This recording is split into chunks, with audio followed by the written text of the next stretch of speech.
Okay, questions, comments? Dean, here, catch. Mike is just for the web. Right. Yeah. So over the last 20 years, ESA has become much more policy active as an organization. So I have two questions. One is, is there a future direction in policy advocacy that ESA may be attempting to do in terms of linkage with other, some strategy to affect policy more?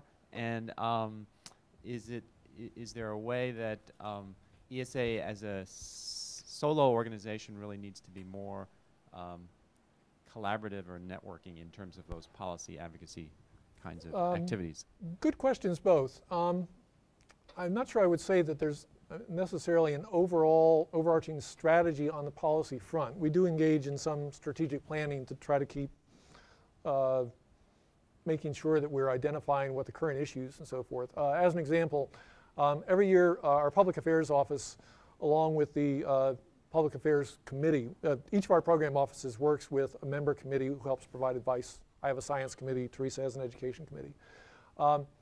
Each year the policy folks try to review for the upcoming year. This is not multiple years, but for the upcoming year, sort of what the hot issues are, what we might concentrate on, so that Nadine and her staff can be identifying areas where they might want to organize congressional briefings, which take a bit of planning ahead of time. You have to find the people to do them. You have to figure out what people are going to say. You need to do the basic logistics of finding space and so forth. So they go through that once a year. And then periodically ESA indulges in one of these visioning exercises. SBI was that 20 years ago. The Visions Committee, which was headed by Margaret Palmer from University of Maryland, did that in 2002 to 2004. So those are the kinds of things where we sort of do the big stuff. And they're ad hoc, but they seem to happen roughly every 10 years. In terms of collaboration, what I did not allude to here is a lot of these things are collaborative. And the policy office actually is very active in several large collaborations. There's the Ecological Sciences Coalition, which is a big coalition of many associations. I can't remember just how many. But Nadine has actually been the co-chair of it in the past, along with Rob Groff, who's the policy person for the American Institute of Biological Sciences. That's a broad coalition which spends a fair amount of its time actually advocating for science funding. We do not lobby for particular policies. When ESA puts out policy statements and so forth, it's really trying to focus on getting the science right. But we do lobby explicitly for science funding, basically lobbying for funding for the organizations that are providing the funding that for our members' research. NSF, Geological Survey, NOAA, the other agencies that you can think of applying grants for. And then there's also a USGS coalition, which is a coalition of organizations devoted specifically to helping boost GS. And then a lot of these other efforts, like the Biofuels meeting, we had active sponsorship from a number of other organizations, natural resources, everything from the Natural Resources Defense Council to the American Petroleum Institute were involved. So is that at least a partial answer? Thanks. One quick announcement in between.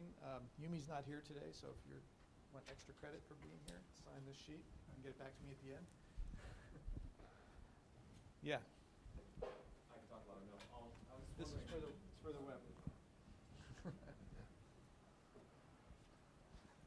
They can't hear you all the way through all those wires. Anyways, I was wondering, when you were talking about biofuels, were you like grouping them all together, or were you like looking at like ethanol, then like biodiesel and that kind of stuff? And if you did differentiate it, did you find like one being slightly better than the other one? A good question. The primary focus at the time was on ethanol. We were sort of lumping them together, but because ethanol in the past couple of years has been probably the most visible player in terms of policy debates on Capitol Hill, that was sort of where we were zeroing in. And then there's a related issue is that we were sort of zeroing in on corn ethanol in terms of impacts, but also trying to illustrate how some of the newer technologies that are being advocated might be better off. David Tillman at the University of Minnesota has done an awful lot of work on looking at things like prairie grasses, which may actually be carbon negative in terms of storing carbon in the soils while being able to harvest the grasses for sources of biofuels.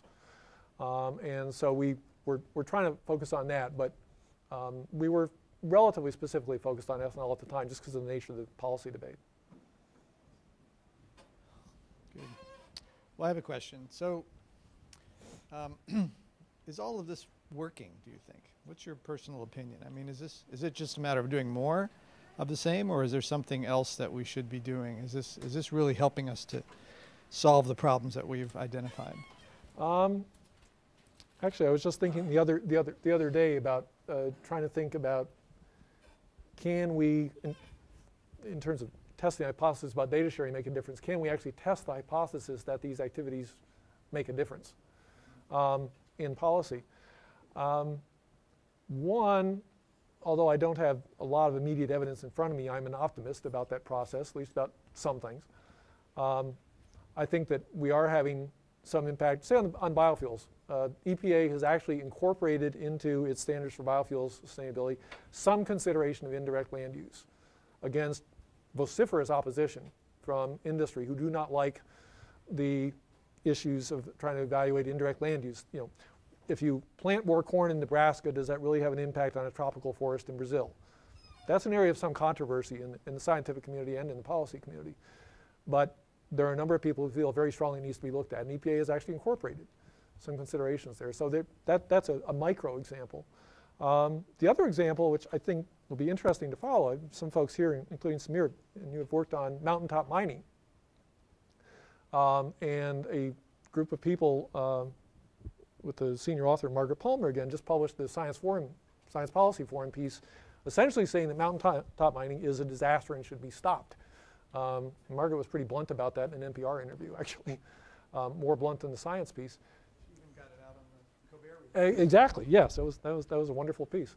Well, EPA just issued a rule last week that may effectively end a large part of mountaintop mining. Now, I don't know if there's a link between the science that's been done recently and that decision. Pardon? I mean, unfortunately, the EPA doesn't have the same power as Congress, so yeah. It's limited to this administration or until the president overturns it or whatever happens. True. So it's amazing, and there's a 100-page document behind it, really going through the science article and Good. previous National Academy reports and everything. But that's the limitation.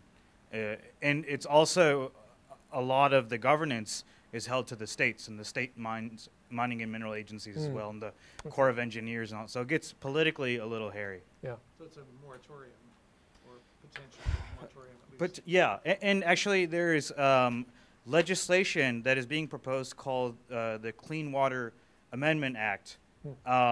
And it's going through Congress right now, and Welch has not signed on to it. Oh. So in terms of action for a lot of the folks here, yep. It's a great way to write in and say, and this just doesn't only apply to coal issues, but issues involving water rights and pollution all over the country.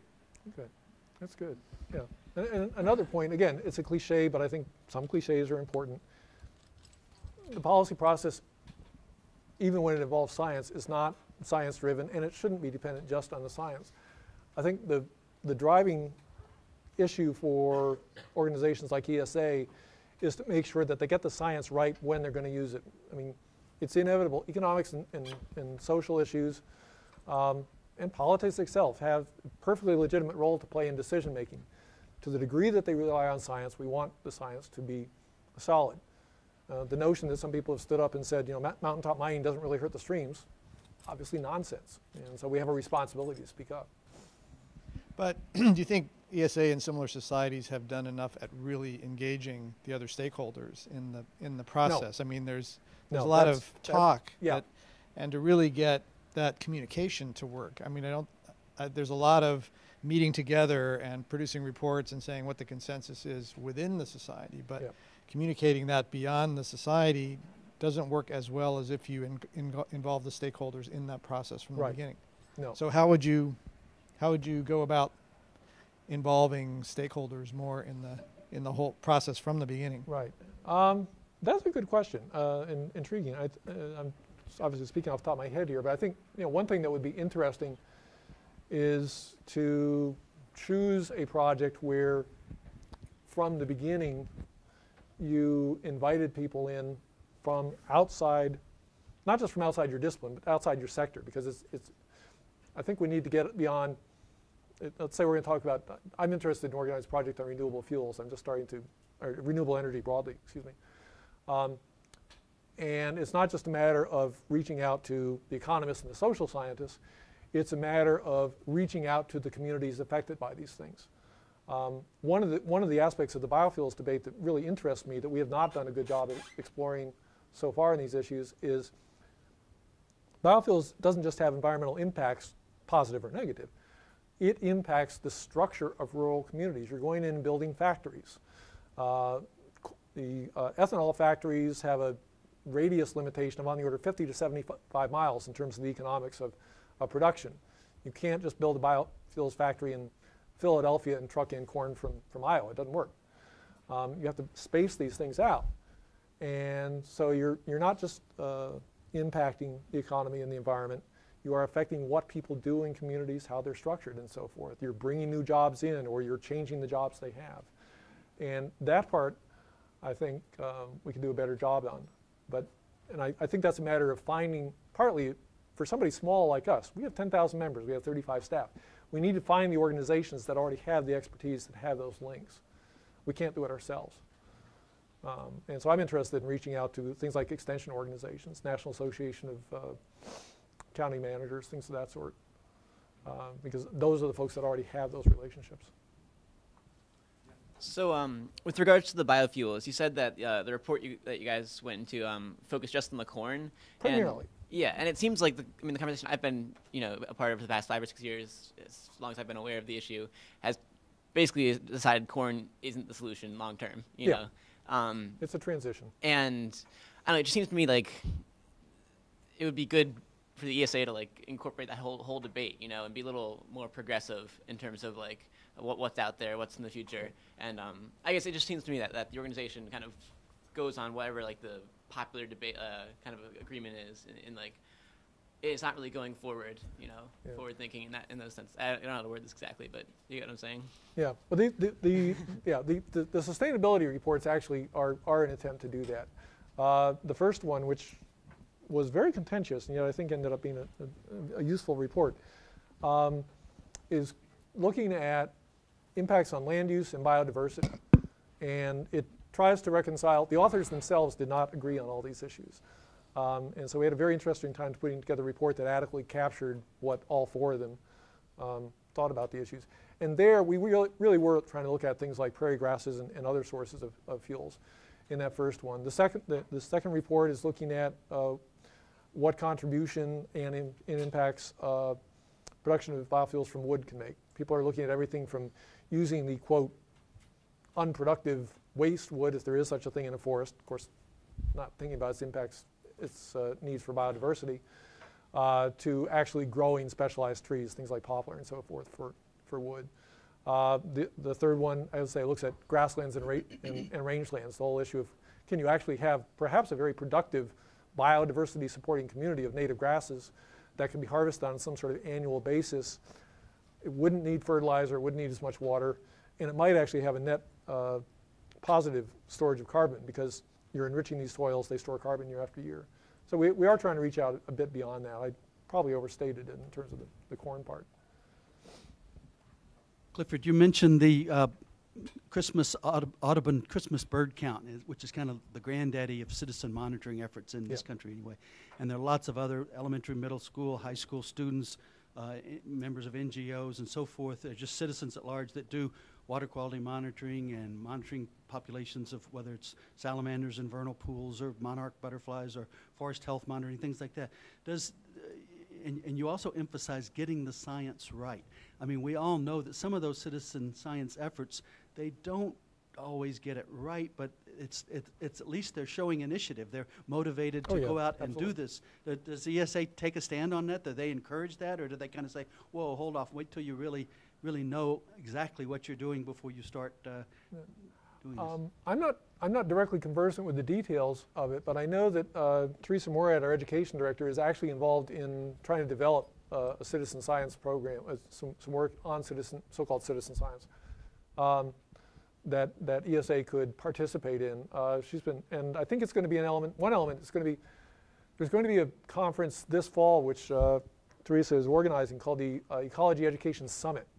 I don't know the details about how to get invited, things like that. It's going to be a meeting of about 200 people in Washington, D.C., exploring the sort of needs and resources on ecology and education, what you as educators think needs to change, is working right, is not working right, and so forth. And one element of that is going to be discussing citizen science and links to things like the National Phenology Network, which some of you may have heard of, which is an effort to start looking at how things like insect emergence times, flowering times, all kinds of other things that have a seasonality to them are changing in the face of climate change. And the USGS is the funder of that organization, which is run by Jake Wellesley out of an office in Arizona. And so we're talking about trying to have some links to them because a lot of their work depends on things like citizen science. So no, I think that certainly at the staff level there's a lot of active interest, and a lot of our members are, I don't know the details, but I'm sure engaged as volunteers in that area. Also, Seeds itself actually sponsors BioBlitzes. In fact, there's one coming up this month. One of the activities I didn't list to encourage people to go out and do the kinds of inventories across the country that the BioBlitz programs have. Any more questions, comments? Okay, let's thank Cliff one more time. Thank you.